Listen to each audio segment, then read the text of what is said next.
प्यारे बच्चों, मैं DS मौर्य आज एक इंग्लिश के वीडियो के साथ क्लास एर्थ के लिए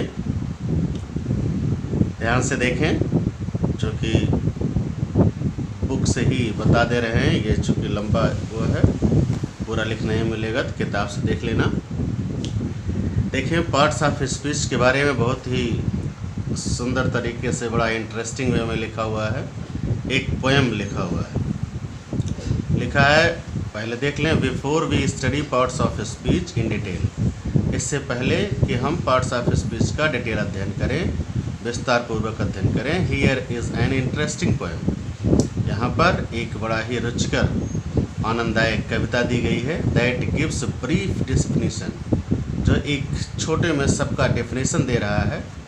and examples of different parts of speech, और उदाहरण भी दे रहा है अलग अलग तरह के पार्ट्स ऑफ स्पीच के। जैसे नाउन की डेफिनेशन आप याद करते हैं तो देखें कितना बढ़िया तरीके से लिखा है। A noun is the name of a thing like gun, goat, queen और किंग। पोएम लिखा हुआ है कि कोई भी नाउन क्या होता है। Noun is the name of any person, place और थिंग। तो लिखा है noun is the name of a thing like, जैसे उदाहरण के तौर पर गन है, गोट है, क्वीन है और किंग।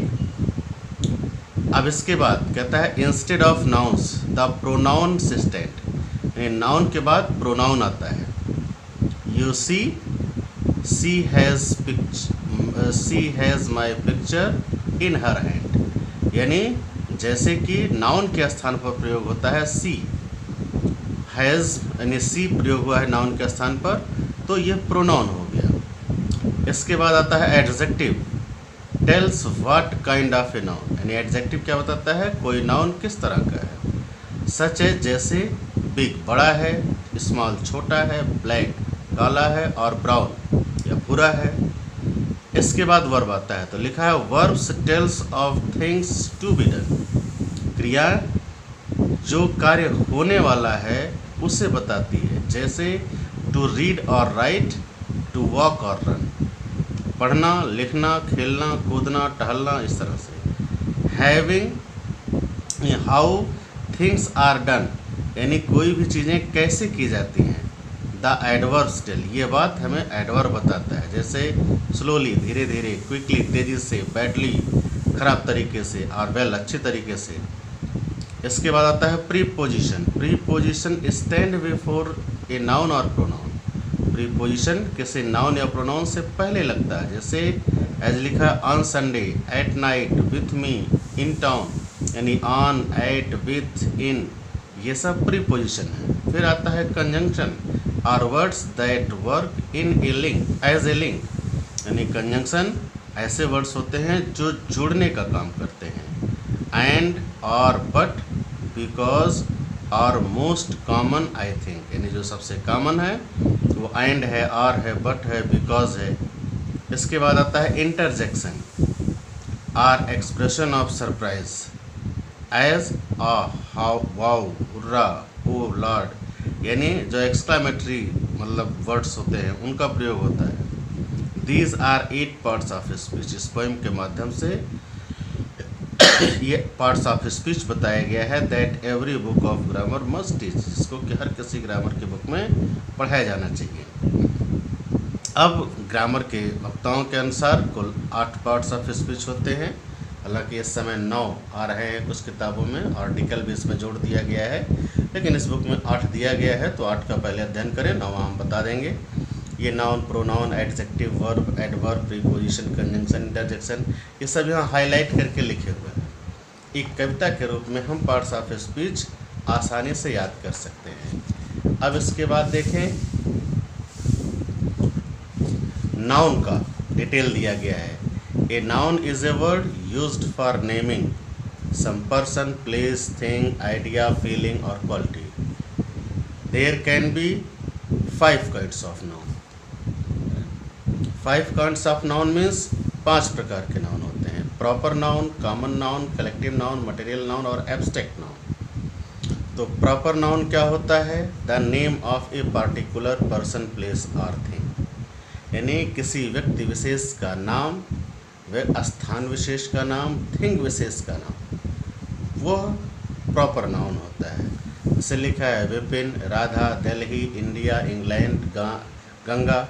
अब जैसे इंडिया कहा जाए दैट मीन्स केवल भारत, ये व्यक्तिक नाम है। विपिन कहा जाए तो विपिन के लिए केवल कहा गया। और आगे दिया है सावधानियाँ क्या, ये proper noun always begins with a capital letter, हमेशा ये कैपिटल लेटर से आरंभ होता है। फिर common noun, the name given to any and every person, place of thing, यानी किसी एक जाति के सभी लोगों का एक नाम दे दिया जाए तो वो कॉमन नाउन होता है। सेम काइंड लिखा हुआ, of the same kind as man, यानी सभी आदमी के लिए, वुमेन सभी महिला के लिए, टीचर सभी अध्यापक के लिए, टेबल, चेयर, रिवर, हिल, इस तरह से सबके लिए एक जाति के सभी लोगों का एक common noun. Collective noun, the name given to a group और कलेक्शन ऑफ सिमिलर पर्सन, यानी किसी समूह का एक नाम दे दिया जाए जो एक तरह के लोग हों। जैसे लिखा है people, crowd, army, police, fleet. अब इसमें जाति नहीं है, वह सब लोग मिला के, यानी कोई भी इसमें क्लियर नहीं है स्त्री है पुरुष हैं क्या हैं, सबको एक साथ लिया गया।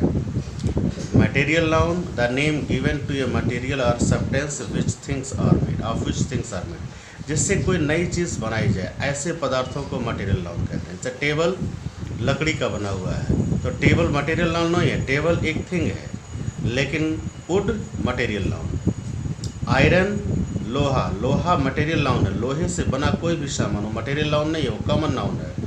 गोल्ड, सोना, गोल्ड मटेरियल नाउन है, लेकिन रिंग अगर हो गोल्डन रिंग तो वो मटेरियल नाउन नहीं है। ऐसे ही मिल्क, मीट, लेदर, वूल, इस तरह से। Abstract noun, the name given to a quality, state और एक्शन, यानी किसी एक तरह की चीज़ों का, एक तरह के कार्यों का अध्ययन करना, गुण, दोष, भाव आदि बताना, ये आपका अवस्था बताना, ये एब्स्ट्रैक्ट नाउन होता है। जैसे लिखा है laughter, theft, childhood, boyhood, sleep etcetera. The name of arts and science are also abstract noun, जैसे फिलॉसफी, म्यूज़िक, केमिस्ट्री, फिजिक्स, ये भी एब्स्ट्रैक्ट नाउन में आते हैं। तो इतने को आप केवल पढ़ लीजिएगा और डेफिनेशन लिख लीजिएगा, आगे फिर कल हम कंटिन्यू कर देंगे।